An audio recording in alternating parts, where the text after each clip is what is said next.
First of all, I'm surprised in a way that we're doing VE Day, and it's the first time I remember it's being celebrated since the end of the war. The end of the war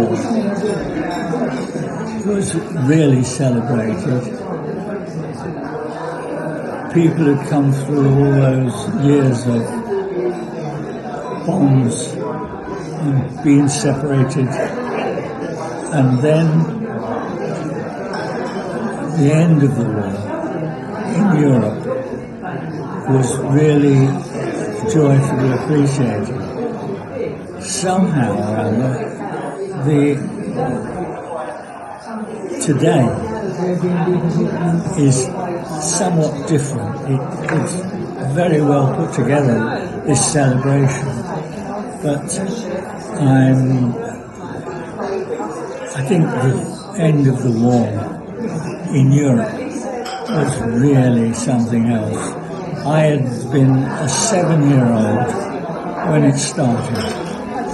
7 years old, and I was on holiday with my mother and father around here in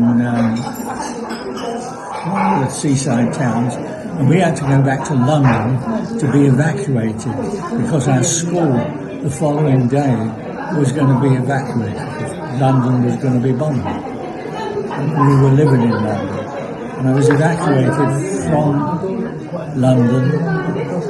This is 1945. I was evacuated to Northampton, and the people there who'd agreed to look after evacuees came out and picked us and took us into their home. And we had some foster parents, Uncle Horace and Auntie Wynne Page, who looked after me and my sister for 6 years. I mean, I can't believe that if somebody asked me tonight on my doorstep, you're going to take a couple of kids in for 6 years, whether you would do it.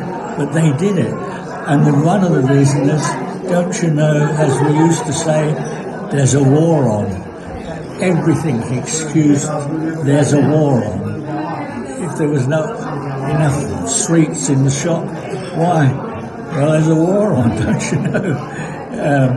And so it went on and on until that day when VE Day came along, Victory in Europe.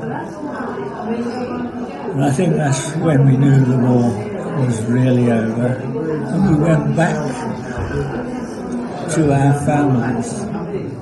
And I was evacuated back from Northampton, where I'd been during the period of the war, back to London. By that time, I only had a year to live before I went out to work, because in those days, 14 years old, and you're off to work. And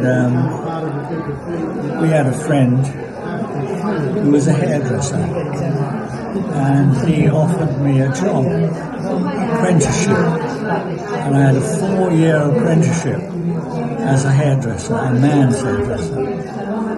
And when the 4 years were finished, we had 2 years then of national service, conscription in the army. And I'm pleased to say that I went into the most famous regiment in the British Army, the Royal Scots Greys. I was so pleased I got into such a wonderful regiment. And there we are, up to this day, the Royal Scots Greys.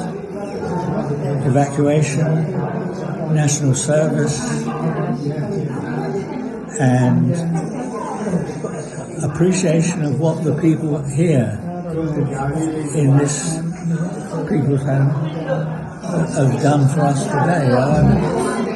Really good, the way they've organised it, the singing and the appreciation of everything that's gone on here.